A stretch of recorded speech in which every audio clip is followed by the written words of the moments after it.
ദിവ്യാത്മാക്കൾക്കെല്ലാം വിനീതമായ നമസ്കാരം. സന്യാസം എന്ന് പറഞ്ഞാൽ ഈ പ്രപഞ്ചത്തിലെ സർവ വിഷയങ്ങളോടും ഈശ്വരൈക ശരണരായി ഈശ്വരനെ മാത്രം ആശ്രയിച്ച് ജീവിക്കുന്നതാണ് സന്യാസം എന്നത്. സമ്യക്കാകും വേണം എന്ന് പറഞ്ഞാൽ വേണ്ടതുപോലെ വിഷയങ്ങളെ ഉപേക്ഷിക്കുക. വിഷയങ്ങളെ വെറുത്തിട്ടല്ല, ആത്മാവിനോടുള്ള സ്നേഹം കൊണ്ട് ആയിരിക്കണം വിഷയങ്ങളിൽ വിരക്തി വരുന്നത്. വിഷയവിരക്തിയും ആത്മജ്ഞാനവും നേടിയതാരാണോ അവര് ആണ് സന്യാസി.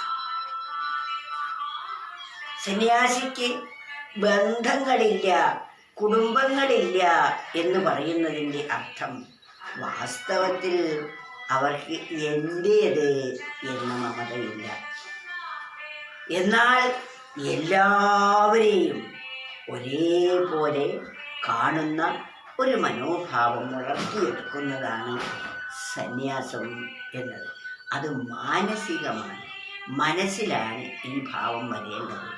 വെറും വസ്ത്രം കൊണ്ട് മാത്രം അല്ല സന്യാസം.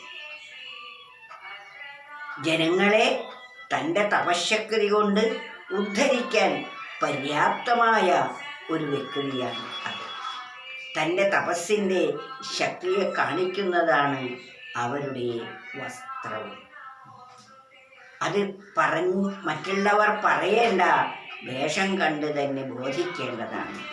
എന്നാൽ മനസ്സിൽ ഇത്തരം ഭാവം വരാതെ വേഷം കൊണ്ട് മാത്രം സന്യാസിയാവുന്നത് ലോകത്തെ വഞ്ചിക്കുകയാണ്. ലോകത്തെ മാത്രമല്ല, ദൈവത്തെ കൂടിയും വഞ്ചിക്കുകയാണ് ചെയ്യുന്നത്.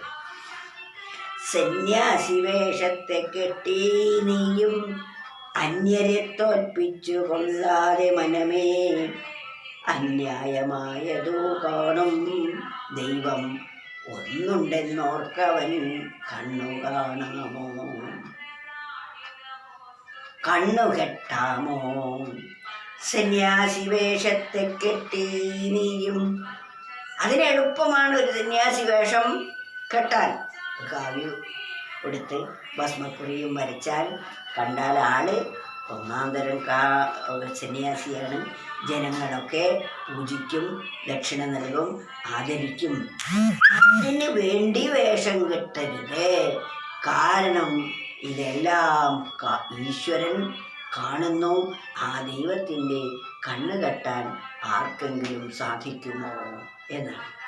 സന്യാസി വേഷത്തെ കെട്ടി നീയും അന്യരെ തോൽപ്പിച്ചു കൊള്ളാതെ മനമേ, അന്യായമായതു കാണും ദൈവം ഒന്നുണ്ടെന്നോർക്കവൻ കണ്ണുകെട്ടാമോ. ഇതെല്ലാം കാണുന്ന ഒരു ശക്തി ഈശ്വരനുണ്ട്. അതിൻ്റെ കണ്ണ് കെട്ടാൻ ആർക്കെങ്കിലും സാധിക്കുമോ? അതിനാൽ അന്യായം നമ്മൾ പ്രവർത്തിക്കരുത്, ന്യായമായിരിക്കണം. ആ വേഷം നാം ധരിച്ചു കഴിയുമ്പോൾ അതിനനുസരിച്ച് ജീവിക്കുക തന്നെ വേണം. ആദരവനും ദക്ഷിണയ്ക്കും വേണ്ടി മാത്രം ആവരുത് സന്യാസം. സർവ വിഷയങ്ങളെയും ത്യജിച്ച് ആത്മീക ശരണരായി ആത്മാനുഭൂതി നുകരാൻ പറ്റുന്ന വിധത്തിലുള്ള തപശക്തിയോടുകൂടി ആയിരിക്കണം സന്യാസി. ആ തപശക്തിയുടെ ആ പ്രകാശത്തെ കാണിക്കുന്നതാണ് സന്യാസിയുടെ കാവ്യവസ്ത്രം.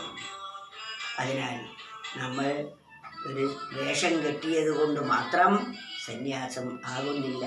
രാവണൻ വേഷം കെട്ടി സന്യാസിയായാൽ മാനിക്കും എന്ന് കരുതിയാണ് സീതയുടെയും ശ്രീരാമൻ്റെയും വർണ്ണശാലയിലേക്ക് സന്യാസി വേഷം കെട്ടിച്ചെന്നത്.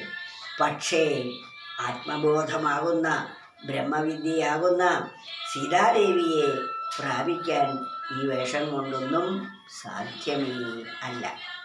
ശ്രീരാമനൊരു വേഷം കെട്ടിയിട്ടുമല്ല. വേഷമല്ല പ്രധാനം, ഭാവം ഭാവത്തിനാണ് പ്രധാനമായിരിക്കുന്നത്. നമ്മുടെ മനസ്സ് ആത്മോന്മുഖമായിരിക്കണം സദാസമയത്തും. അതാണ് സന്യാസത്തിൻ്റെ യോഗ്യത. ഇതൊന്നുകൂടെ നമുക്ക് അയവിറക്കാം.